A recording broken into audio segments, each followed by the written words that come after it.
Bonjour tout le monde, j'espère que vous allez bien. Non, j'espère que vous allez très bien même. Bienvenue dans ce Coach Talk où l'on va discuter Training Camp.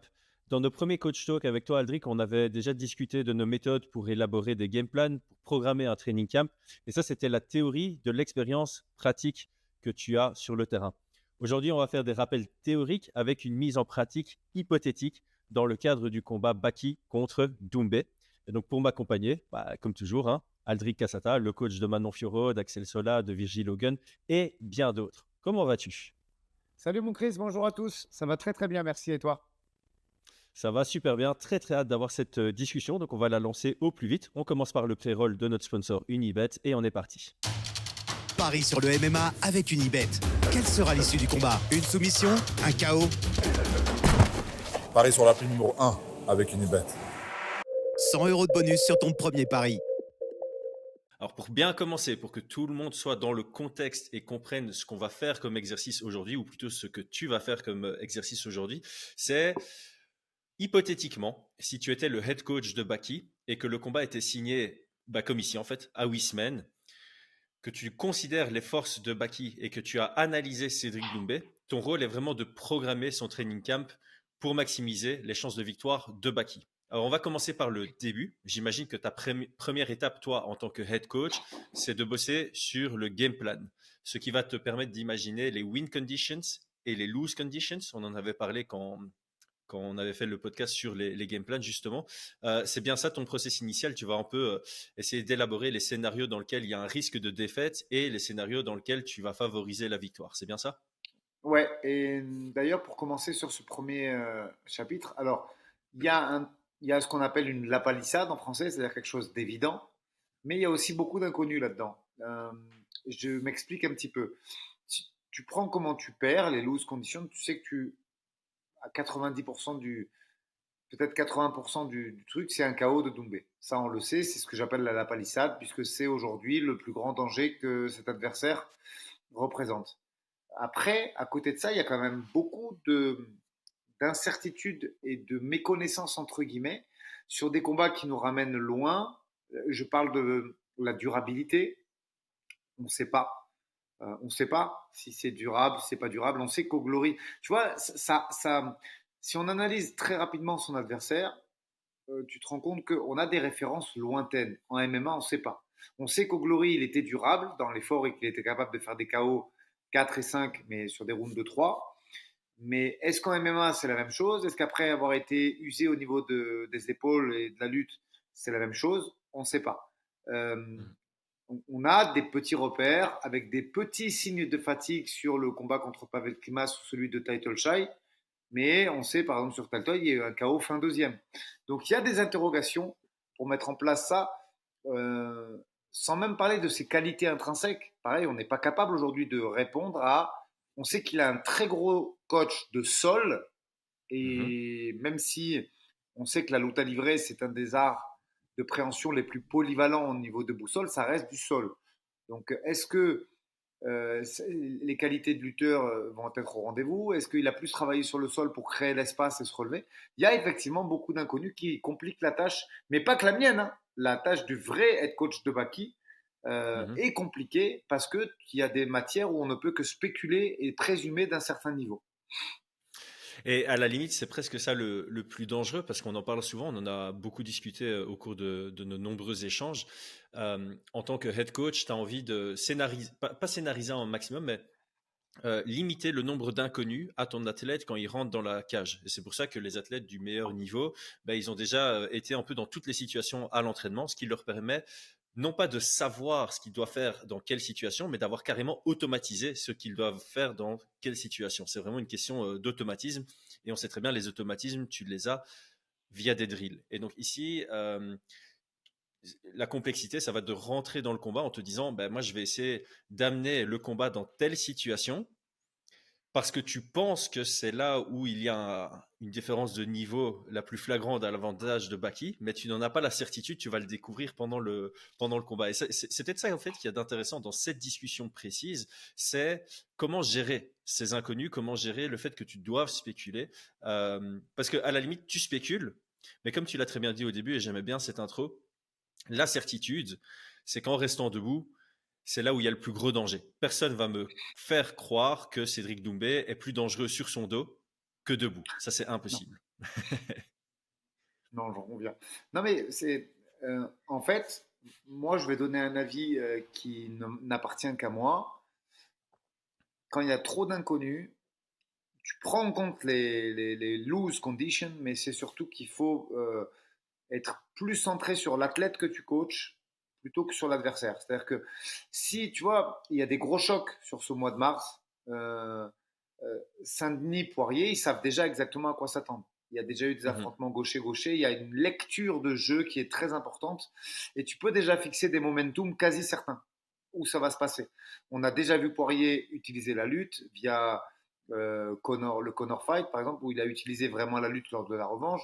On a déjà capable d'identifier des momentum.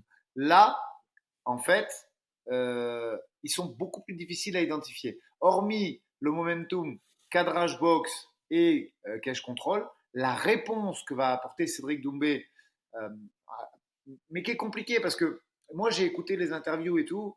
Je connais pas personnellement Mehdi Othman, mais je connais très bien Flavio Peroba, qui est un de ses professeurs formateurs.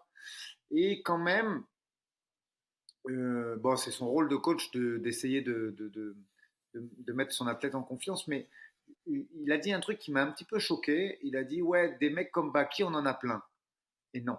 Non, parce que des lutteurs avec un gros top position, il y en a plein, mais cette force au clinch et cette capacité de balayer dans le timing qui lui vient du judo, ça, c'est pas vrai. Soyons honnêtes avec les gens qui écoutent, il n'y en a pas plein. Quand tu vois, même si c'était qu'un sparring, ce qu'est capable de faire Baki à Grégory Bouchlagem sur des balayages et des fauchages intérieurs, non, il a un sens du timing, il a un catch control qui est très difficile à reproduire. Et il y a aussi de la difficulté dans le clan Doumbé, notamment pour reproduire ce type d'action, parce qu'on sait que c'est pas un cache control classique qu'il va avoir. Et donc, j'avais trouvé un petit peu, pas rabaissant, tu vois, mais j'avais trouvé la phrase un peu facile, ouais, des comebackies, j'en ai plein à la salle. Et moi, je trouve pas. Je trouve qu'il a un jeu euh, euh, très personnel là-dessus, avec de la Mhm. transition du judo qui est différente de celle d'un Virgil Hogan, qui lui est propre et qui le rend particulièrement dangereux sur ces séquences-là. Pourquoi je parle de ces séquences-là, Chris? Parce que je pense que tout vient de là. Euh, Vu qu'il y a de l'incertitude sur... euh, alors j'ai regardé, il me semble que c'est qu'un 3 rounds, sauf erreur de topologie. Il me semble que c'est qu'un 3 rounds. C'est 3 rounds. Ouais. Euh, Il n'y a pas de ceinture en jeu c'est et ça. au PFL, il n'y a pas Cette notion de cette main event. particularité de mettre les combats principaux en 5 rounds. Ça n'existe pas encore. Donc, sur 3 rounds, tu dois partir du principe que tu en gagnes deux et que tu survis. Tu vois ce que je veux dire?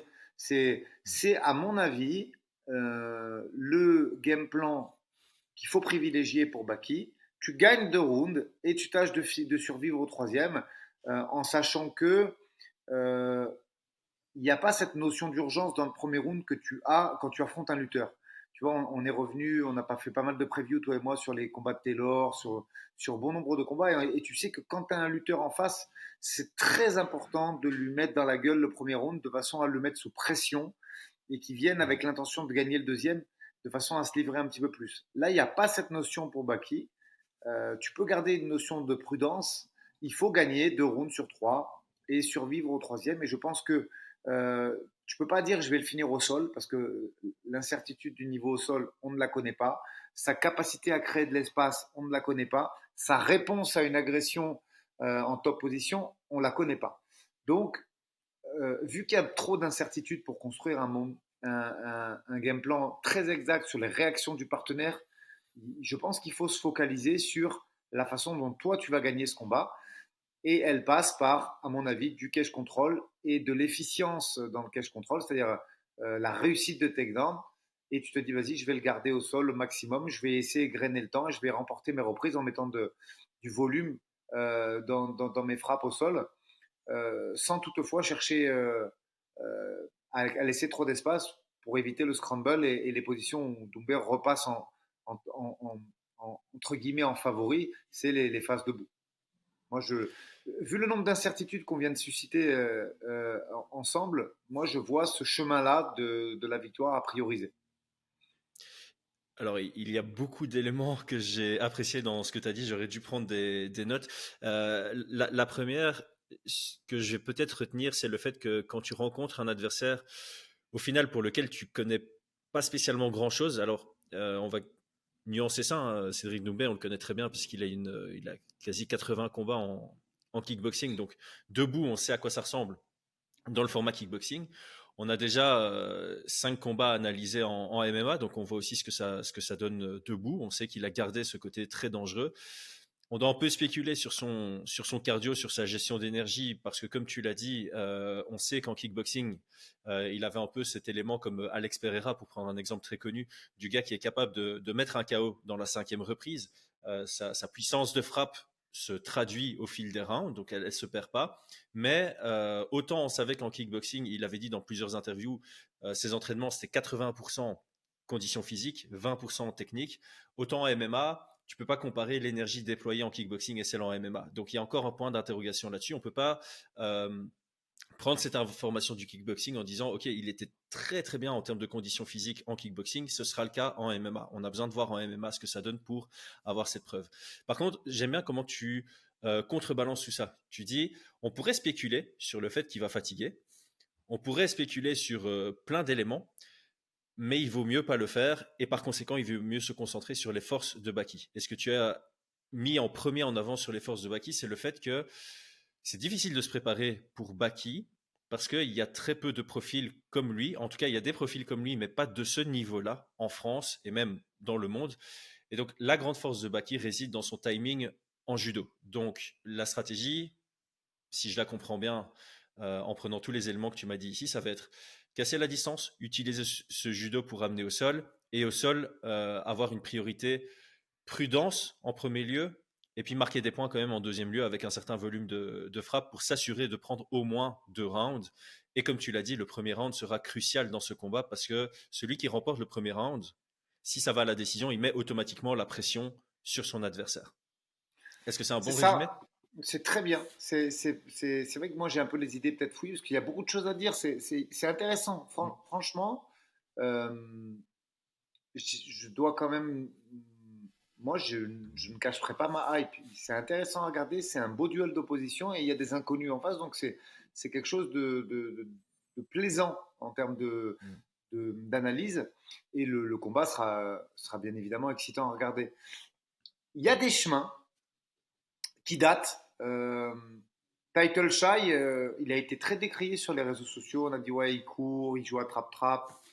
Mais c'est pas tout à fait vrai. Il y a eu des systèmes qu'il a mis en place pour casser la distance qui étaient fort intéressants. Alors, ok, c'était son deuxième combat, si je dis pas de bêtises, parce qu'il y en avait un à Dubaï contre un influenceur tchétchène. Alors, pareil, oui, il méprise Cédric Doumbé. Non, je dis influenceur parce que le mec était le sosie de Conor McGregor et qu'il est plus connu pour ses activités de sosie que ses activités de boxe. C'est pas du tout pour dénigrer son adversaire de Dubaï, je crois. Mais Title, sur le deuxième combat, il y a eu des systèmes intéressants pour pouvoir accéder au clinch, même s'il y a eu une très bonne défense également de Cédric. Donc, il y a des séquences comme ça qui nous laissent à penser que tu peux travailler sur des systèmes pour essayer de rentrer au corps à corps safe. Euh, mais l'exercice est difficile et en tout cas, il y a une chose est sûre, il faut faire le combat parfait, malgré la Ouais. pression qui va peser, parce que euh, euh, on a quand même compris des choses pendant ces 5 combats de MMA. On a compris que quand il décide de te mettre la pression, tu as la pression sur les épaules et il peut amener ce niveau-là très très loin dans la mise sous pression, l'anxiogénité, je ne sais pas si j'ai inventé un mot, mais on me pardonnera, du combat. Et ça nous amène à des moments où tu peux faire la petite erreur qui va te coûter très cher. Et quoi qu'il arrive, on sait que cette erreur est sanctionnée au tarif KO, parce qu'il y a la foudre dans les mains en face. Donc il faut déjà partir sur ce principe, il faut construire des systèmes avec des feintes. Encore une fois, j'invite les gens à regarder, il y a des bonnes choses. Il y a 6 ou 7 momentum intéressants sur le combat de Title Shy où il arrive via des feintes, ce que j'appelle moi des pits, où il va laisser un petit peu feinter avant de repartir et alterner ces séquences-là avec du striking il y a des choses intéressantes pour pouvoir arriver au corps à corps, parce que c'est quand même ce qu'on veut. Si on est coach de Baki et qu'on prépare ce combat, on veut pouvoir avoir des cash control, pas gratuits, mais à moindre risque. Voilà ce qu'est la clé, la win condition de ce combat, c'est de se dire, OK, multiplions les cash control. Même si tu sais pas si tu vas y arriver tout de suite, est-ce que Cédric Doumbé va sortir une défense de 6 sur 7, va sortir une défense de 3 sur... Ça, tu peux pas savoir. On sait pas. On sait pas. C'est la réponse qu'il va avoir. Est-ce qu'il est capable de gérer le two-on-one qui est efficace sur des balayages? Est-ce qu'il va travailler sur du underhook et se laisser surprendre par justement cette non-conformité de Baki? Parce qu'on sait que le cash control, il se travaille de certaines façons, avec le underhook, avec des fauchages intérieurs, avec une descente au niveau du centre de gravité pour bloquer les hanches et retravailler en double ou en reprise de single. Il y a beaucoup d'exemples qu'on a à l'UFC et dans d'autres orgas. Et on sait que Baki, là-dessus, il est très personnel. Il a construit ça. Il n'y en a pas deux comme lui. Il faut être honnête. Et c'est pour ça que j'étais pas tout à fait d'accord avec les propos de Mehdi Othman. Je pense, moi, que c'est difficile de reproduire ça. Alors, certes, c'est difficile de reproduire un striker, même si on sait que... Oui, pareil. Ouais. Tu vois, Baki, ils ont fait venir le numéro 1 en ce moment du Glory, je crois. Oui, tout à fait. Mais encore une fois, c'est un statut que tu fais venir. Mais tu peux pas partir du principe que parce que le gars est également numéro 1 du Glory de la même division de poids, qu'il va être capable de reproduire le niveau de Cédric. D'autant plus que là, il y a une grosse différence, je trouve, qu'il faut vraiment pas sous-estimer, c'est que le mec que tu fais venir du Glory, il n'a pas en tête de faire une transition à MMA. Tu vas faire des sparring pieds-points avec lui, tu vas casser la distance parce que lui, il n'a pas cette habitude d'avoir un jeu anti-lutte. Alors que Cédric, ça fait quelques années qu'il est en train de développer son jeu anti-lutte et en plus de ça, c'est pas le même style debout. Donc voilà, tu ramènes un statut, c'est très bien, ça permet de t'habituer face à un bon striker, mais tu peux pas considérer ça comme un énorme avantage pour autant. D'accord. Mais je te dis, c'est mutuel. Je pense que vraiment, c'est difficile de trouver un adversaire comme Baki aussi. Il faut être honnête avec les gens qui nous écoutent. Et là, on commence un peu à dégrossir. Donc, tu vois, on a fixé des momentum, en tout cas, pour le chemin de la victoire de Baki. Et après ça, il faut aussi se dire, bon, bah ok, est-ce que je construis ça en prenant des risques sur mon cut de façon à arriver le plus proche possible des 90 kg et que mon poids ait une influence dans cette action? Ou est-ce qu'on se dit, je suis un petit peu plus safe sur le cut, je fais plus d'efforts en amont de façon à avoir une réserve énergétique et une concentration plus importante parce qu'on sait que ça y joue. On sait qu'un cut trop important, il peut altérer ta concentration, il peut altérer ta vigilance pendant le combat parce que ton cœur monterait plus vite que prévu, parce que la fatigue s'avérait plus prononcée dans la difficulté. Donc il y a des choix qui doivent être faits. On sait qu'on a un Cédric Doumbé qui est arrivé, à mon avis, aux alentours des 84-85 le jour du combat, et qui avait fait un cut plus axé sur la diète, de façon à justement pas laisser de plumes dans son weight cutting. On sait que Baki a raté le poids. Donc pareil, il y a un choix. Est-ce que tu tentes le diable et tu te dis j'arrive le plus lourd possible parce que c'est dans mon intérêt, ou est-ce que tu te dis je suis un petit peu plus safe sur ma diète, quitte à peut-être faire 87 au lieu de 90, mais pouvoir garantir d'une réserve énergétique et d'une vigilance, concentration de 15 minutes. Il y a des choix importants à faire. Je ne sais pas si tu as cette information-là, mais je ne sais plus à quelle heure à la peser, parce que ça peut évidemment influencer. Mais je pense que le PFL fait le même format que l'UFC, une pesée la veille je crois que c'est du 9-11 aussi. à l'athlète. Je crois que c'est du 9-11 voilà, aussi donc pour le PFL. Tu as grosso modo 36 heures pour réhydrater, parce que c'est un calcul important. Moi, on l'a toujours dit, hein. Effectivement, les lutteurs, c'est de temps en temps plus en leur intérêt de faire des gros cuts pour vraiment avoir un avantage de poids lors du combat, alors que les strikers, l'agilité, la qualité des déplacements, la vitesse, ça a son importance. Mais le plus important, que ce soit pour l'un ou pour l'autre, c'est vraiment d'arriver à 100% dans la cage. Et pour arriver à 100% dans la cage, tu dois être réhydraté à 100%. Et pour être réhydraté à 100%, tu dois vraiment bien gérer ton combat. Et de temps en temps, il vaut mieux se dire, je vais cutter 1 kg de moins pour m'assurer d'être à 100% que cutter 1 kg de plus et finalement arriver à 95%, parce que 5% de taux d'hydratation en moins, c'est pas 5% de performance que tu perds, c'est plutôt 20-25%. Je n'ai pas les chiffres exacts, mais non, je suis d'accord avec ça. c'est au moins x3. Alors, Un truc que j'ai beaucoup aimé dans ce que tu as dit, c'est un des éléments du chemin vers la victoire pour Baki, c'est cette capacité à casser la distance avec un minimum de risque. Et donc, c'est aussi la capacité à sélectionner dans quelles circonstances il va chercher à casser la distance. Est-ce que c'est quand je suis sous pression et que Cédric engage, je vais au contact pour, quand on fait tous les deux un pas vers l'avant, on se retrouve au clinch? Est-ce que c'est moi en mettant la pression, etc., etc. Ce sont toutes des questions qui vont être bonnes auxquelles répondre. J'ai juste profité d'avoir la parole et d'y penser maintenant. Ça fait 20 minutes qu'on parle. J'imagine que cette vidéo va ramener des nouveaux regards. Donc, si vous nous écoutez parler depuis 20 minutes, c'est que vous avez une certaine appréciation envers ce que vous écoutez. Donc, abonnez-vous, mettez un petit like, un petit commentaire pour donner de la force à la chaîne. Et j'en profite pour faire aussi une annonce. Ça fait une bonne grosse semaine qu'on a lancé notre Discord. On a des très chouettes échanges dessus. Donc, le lien est en description. N'hésitez pas à nous rejoindre si vous voulez échanger en dehors de nos podcasts sur notre passion commune à tous. Et je vais finir les communications tant que j'y suis. Si vous vous posez la question de où et comment regarder le combat, c'est sur DAZN. C'est DAZN qui a les droits à l'image sur ce combat. Et donc, pour prendre votre abonnement sur DAZN, on vous met les liens en description. C'est très facile également. Ok, on va revenir sur nos moutons. Donc, ici, on a beaucoup parlé des win conditions.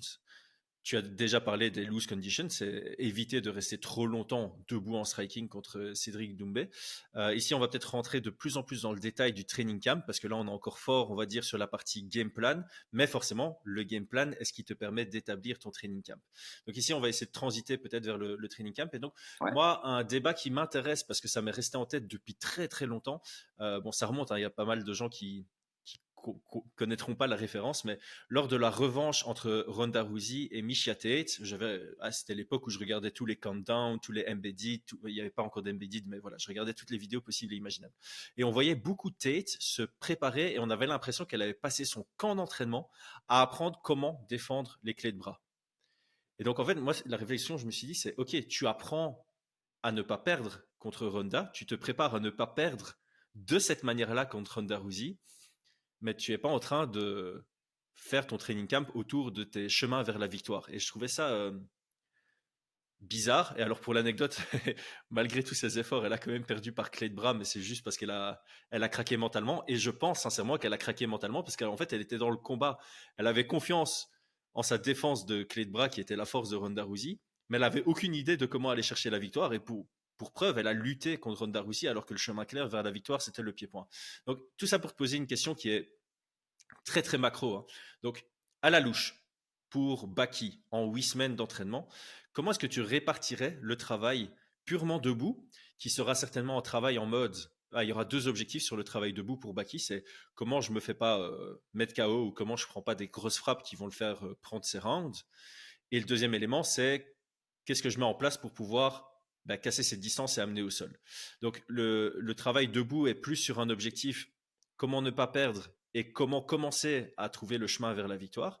Et alors, évidemment, il y a le travail de lutter seul. Est-ce que tu répartis ça en 50-50? Est-ce que tu fais un focus plus élevé sur la win conditions que sur la lose conditions, étant donné que ça reste quand même une grosse opposition de style? Il y a une vraie complexité là-dedans. Donc, je te pose la question en tant que... Voilà, on sait qu'un combattant, il n'a pas 80 heures de sa semaine où il peut s'entraîner. Il y a une question de temps, il y a une question de fatigue, il y a une question de gestion de l'énergie. On avait fait un podcast là-dessus où on considérait que voilà, tu as 20 heures d'entraînement, tu rajoutes à ça un peu de conditions physiques. Voilà, comment est-ce que tu répartis proportionnellement le focus pied-point et le focus lutter seul? Ben, ce qu'il y a d'intéressant sur le game plan de debout, c'est que tu n'es pas obligé de prendre des patates dans la gueule tous les jours. Puisqu'on a dit qu'il y avait une partie feinte, déplacement, pointe des pieds, in and out. Donc, moi, d'après moi, ça, il faut le faire tous les jours. C'est-à-dire que tous les jours, il faut un rappel, que ce soit à la patte d'ours, que ce soit en sparring, que ce soit en shadow, sur ton circle up, ta façon dont tu vas tourner, de quel côté tu vas l'amener. Est-ce que tu pars du principe que tu vas fuir la jambe forte? Est-ce que tu pars du principe et le bras fort, parce que c'est plus le bras pour Cédric Doumbé, mais en tout cas, le travail de pointe des pieds et de in and out tous les jours. Pourquoi? Parce que c'est un travail qui, s'il n'est pas fait de façon consciencieuse et journalière, tu peux très vite avoir des signes de fatigue à partir de la 5e ou 6e minute, notamment au niveau des mollets. Et avec un mec comme ça en face, c'est la quasi-certitude que tu as perdu le combat. Il faut pouvoir rester disponible sur les jambes pendant 15 minutes. Sinon, tu tu joues avec le feu quand même avec un adversaire comme ça en étant statique parce qu'on sait qu'il frappe très fort et qu'en plus il a les timings pour le faire. C'est-à-dire que contre Zebo, il nous a montré une facette, même si ça a duré que 8 secondes. Il a provoqué un brawl sur une saisie de jambe et on a vu de quelle façon il a amené ça à son avantage. Donc tu te dis, la moindre erreur, le moindre au moment où tu fixes le combat et qu'il est sur ses appuis, il te descend. Donc tous les jours, à mon avis, il faut mettre en place ces systèmes de pit, c'est-à-dire de feinter, de le mettre sur l'arrière en laissant à penser que tu vas lutter. Et ça, c'est un travail vraiment quotidien et qu'il ne faut pas lâcher parce que sinon, le seuil de fatigue arrive vite. Au départ, elles vont durer que 5 minutes, tes jambes, puis après 10. Et là, on sait qu'il y a vraiment besoin que ça dure 15 minutes. Enfin, que ça dure, je ne sais pas, 12 minutes si tu arrives à capitaliser sur 3 minutes de clinch ou 10 minutes si tu arrives à mettre dans le combat 5 minutes de clinch. Mais on s'est compris, tous les moments où il n'aura pas les deux mains posées dessus, il faut qu'il soit prêt et très disponible au niveau de ses appuis, de façon à pouvoir rentrer et sortir et de capitaliser le meilleur moment pour le faire. Après, ça, c'est vraiment la partie la plus importante, à mon avis, du game plan. Parce que sans déplacement, t'es mort contre un mec comme ça. Est-ce qu'il doit forcer sur sa lutte? Je pense pas. Ça, c'est des choses qu'il sait faire. Il faut juste l'adapter. Il y a quand même comment dire, on sait à peu près comment il défend la lutte, même si la force, l'explosivité, le poids qui feront les deux est différent. Donc là-dessus, je pense pas qu'il faille exagérer plus que ce qu'il fait d'habitude, tu vois, sur ce travail-là. Mais vraiment, le plus important, c'est là où tu dois gagner ton combat et ne pas le perdre en même temps, c'est-à-dire sur tes mouvements d'entrée et de sortie. J'aime beaucoup la vision parce que c'est clair que, en fait, ici, ce que tu expliques, c'est que tu dois limite partir du pire scénario pour t'assurer de pouvoir le gérer. Et si tu vas dans le meilleur scénario, tant mieux. Et en fait, mon opinion comme ça, on n'a pas encore fait une analyse ultra poussée, ça reviendra plus proche du combat, même si on fait beaucoup de vidéos sur le sujet. C'est que le style de Baki au sol est très adapté pour un combat face à quelqu'un comme Cédric Doumbé, pour lequel on a beaucoup d'inconnus. Et l'objectif de ce combat aussi, c'est-à-dire que ma vision, c'est si Baki arrive à mettre Cédric sur son dos assez tôt dans le round, son seul objectif, ça va être de garder la structure de combat telle qu'elle jusqu'à la fin du round. Et ça veut dire favoriser le contrôle, ne pas favoriser la prise de risque et rester suffisamment actif pour à la fois ne pas donner l'envie à l'arbitre de relever l'action et pour marquer suffisamment de points pour s'assurer de prendre le round. Parce que s'il amène au sol après 1 minute et qu'il n'a pas pris trop de dégâts debout, au final, juste le contrôle devrait suffire à prendre le round. Et donc, c'est assez intéressant de se dire que le naturel et les fondamentaux de Baki, donc la lutte, le contrôle au sol, le judo, ça devrait lui permettre d'avoir sa win condition assez claire.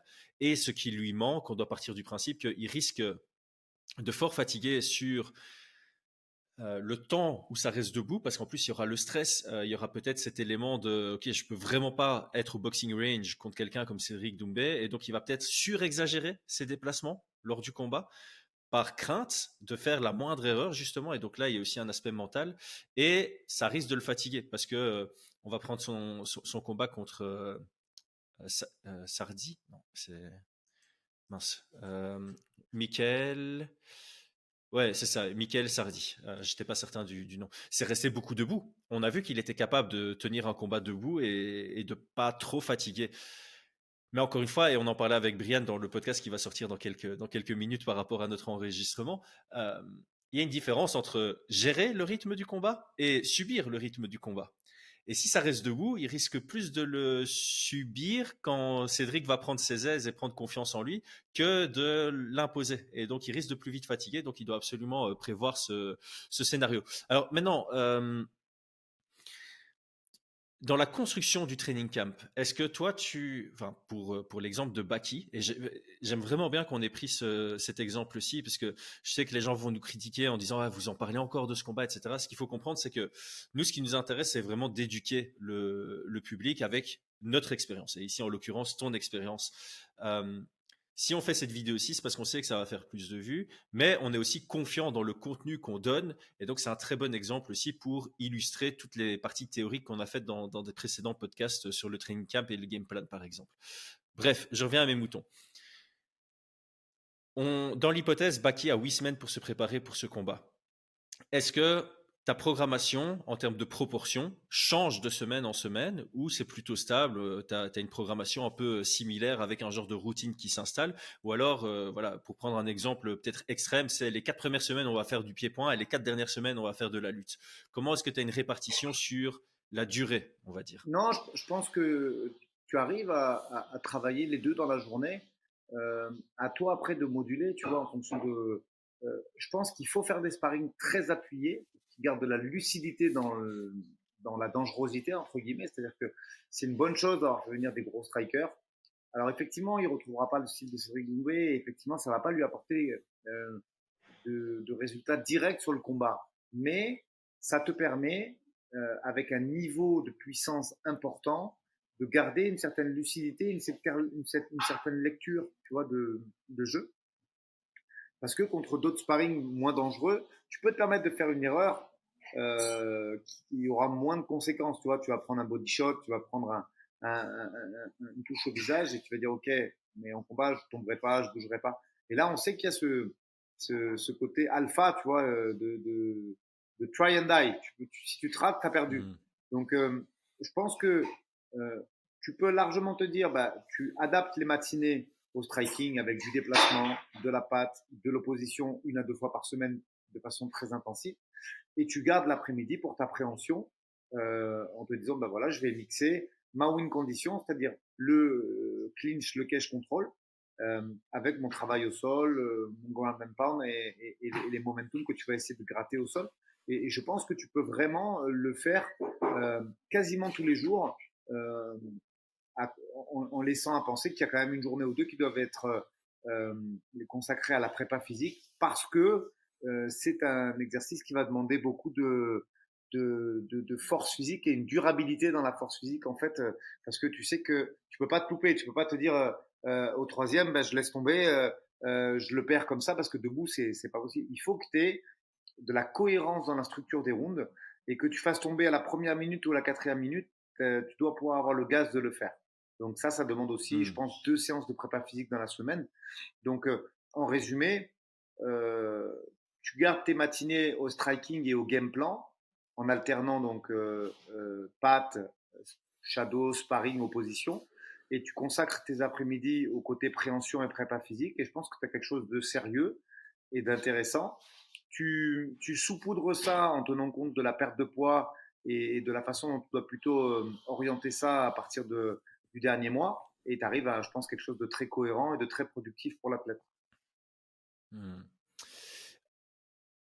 Un truc que tu as dit au cours de ce podcast, c'est que Baki a besoin de faire la performance parfaite. Le deuxième élément qu'on a dit au cours de ce podcast, évidemment, c'est Cédric Doumbé, c'est un des meilleurs strikers et c'est de loin, de très très loin, le meilleur striker que Baki aura affronté parce qu'il fait partie juste des meilleurs strikers en MMA.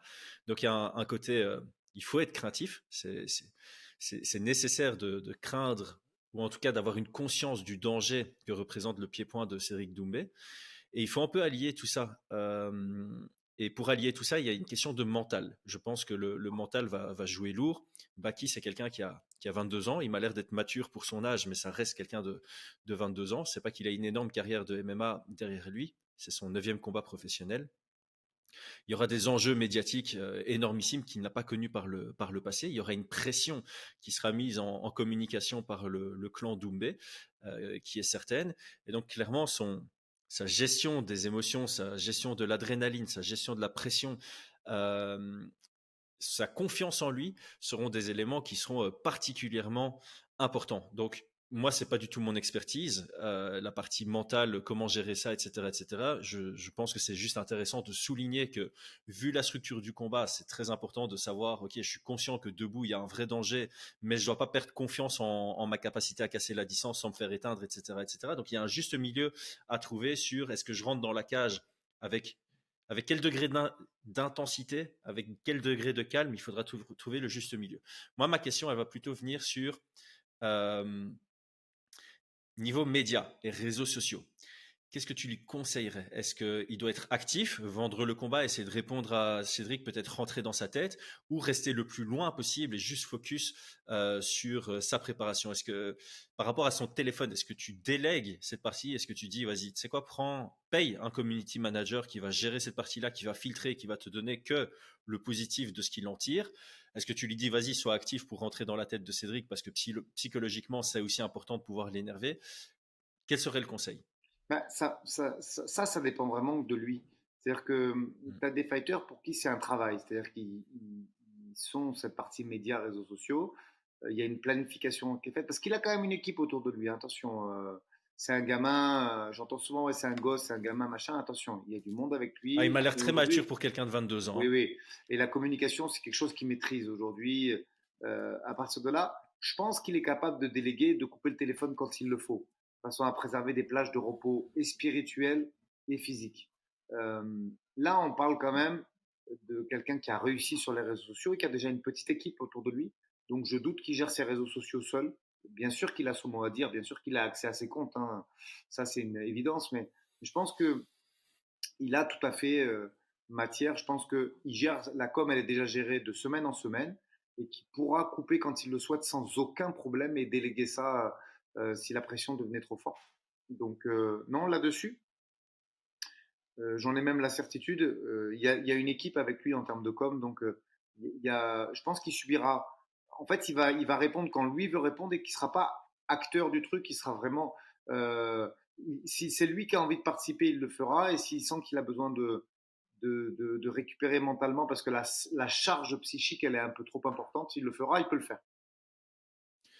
Et bête question, mais t'es sûr de la qualité de sa boîte de com? Parce que, attends, je vérifie une dernière fois, mais ils m'ont toujours pas contacté pour qu'il fasse une interview chez nous. Donc je suis pas certain. Je suis pas certain qu'elle soit au top. Non, je déconne. Mais ça, Non, c'est mais un truc tu sais, évidemment.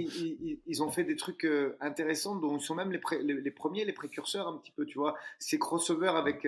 Alors, il y a Morgan Charrière qui l'avait déjà fait aussi, certes, mais ces crossovers avec des youtubeurs qui drainent une autre communauté, tout ça. Il y a des choses Oui. intelligentes dans la communication qu'ils ont fait qui sont tout à fait. Qui sont remarquables et qui sont à mettre en avant. Ouais, bah écoute, il a bien fait de faire avec la sueur parce qu'il a pu rouler sur Rust. Parce que s'il venait chez nous, il se faisait rouler dessus, hein, peu importe par qui, hein. Moi, je le mets contre John. John, il te le retourne, hein. Je connaissais pas les capacités de John en cache control. Bah, tu verras ça prochainement à Nice, hein, quand on viendra faire Avec plaisir. un petit team building tous ensemble pour Fight Minds. Bon, ok, on a eu une partie 35 minutes de sérieux sur ce podcast et puis on est parti un peu dans le côté plus léger. Ça présente bien Fight Minds. Bah, justement, on va commencer à se diriger vers la conclusion du podcast. Est-ce que selon toi, il y a un élément important qu'on n'a pas souligné au cours de notre échange, que ce soit sur la partie game plan, on va peut-être pas trop élaborer parce qu'on va vraiment faire un podcast game plan, hein, de nos classiques, mais plus sur l'élaboration du game plan, de l'approche du combat ou autre, où tu penses qu'on a fait Non, le je tour. pense Moi, je qu'on pense a, qu'on a je fait un pense beau qu'on tour, mais a, peut-être que ouais. non, non, je pense qu'on a fait le tour effectivement, en mettant en avant la façon de ne pas le perdre et la façon de le gagner. Euh, Mhm. Moi, j'ai trouvé sur ce qu'on a vu, en tout cas en début de prépa, les choix judicieux du côté Baki, même si on n'a pas tout vu. Est-ce que il nous réserve d'autres surprises parce qu'il y a le mois de février qui arrive et qu'ils vont bosser sur février, hein. Quitte à lever peut-être le pied sur la dernière semaine, mais ça va bosser aussi sur février. Mais ce qu'on a vu sur janvier me semble se diriger en tout cas vers les bons choix. Après, ça reste un combat très risqué, ça reste un combat excitant, mais en tout cas, la direction qu'ils ont pris pour le moment me paraît tout à fait conforme à celle d'une bonne performance de début mars. Et au final, c'est ça qu'on veut, hein, pour reprendre les termes que tu avais utilisés quand on parlait je pense, Axel Sola pour Turpal et de Virgil Hogan quand il se préparait pour Shigmoto. La meilleure manière de montrer que tu respectes ton adversaire, c'est de rentrer dans la cage au meilleur de tes capacités. Et au final, c'est ça qu'on espère tous. Je sais que sur ce combat, beaucoup de gens ont choisi leur camp et c'est pas j'ai une préférence pour la victoire de Baki ou j'ai une préférence pour la victoire de Doumbé, on est dans les extrêmes là, 85-90%, je sais pas, il y a une grosse partie des fans de MMA qui ont une grosse préférence bien marquée, on n'est pas dans le gris, on est vraiment dans le noir ou blanc. Euh, voilà, pour les fans un peu plus neutres ou même pour les fans extrêmes, tout ce qu'on peut espérer, c'est qu'on ait un Cédric Doumbé à 100% contre un Chamsudinov à 100%, histoire que aussi après le combat, il n'y ait pas la moindre excuse possible. C'est le meilleur aura la meilleure version du meilleur combattant aura gagné contre la meilleure version C'est de ça. son adversaire et c'est tout ce qu'on peut souhaiter. Donc ici, on va clôturer. Donc Aldric, tout d'abord, merci pour cette excellente préparation pour ce podcast. J'ai trouvé ça, comme d'habitude, extrêmement instructif et j'ai pas envie de dénigrer nos autres podcasts, mais j'ai trouvé celui-ci particulièrement fluide et avec beaucoup d'informations très intéressantes à en tirer, que ce soit pour ce combat, mais aussi de manière plus conceptuelle pour tous ceux qui apprécient le côté un peu ombre du MMA sur comment on prépare un combat, etc., etc. Et donc on l'avait prévu sur WhatsApp. Ici on va l'annoncer officiellement. Notre objectif c'était de faire cet épisode-ci sur Baki et du coup la semaine prochaine on fera le même angle, la même approche de podcast, mais sur comment est-ce qu'on aurait construit le training camp de Cédric Doumbé si c'était toi en tant que head coach pour Cédric. Donc, Aldric, un tout grand merci. Merci à tous ceux qui ont suivi après 41 minutes passées de podcast. On se retrouve très bientôt, en tout cas pour tous les abonnés. Ceux qui ne sont pas abonnés, faites-le maintenant, comme ça on se retrouve bientôt, quoi qu'il arrive. Ciao, ciao. Abonnez-vous, donnez de la force et à très vite. À bientôt.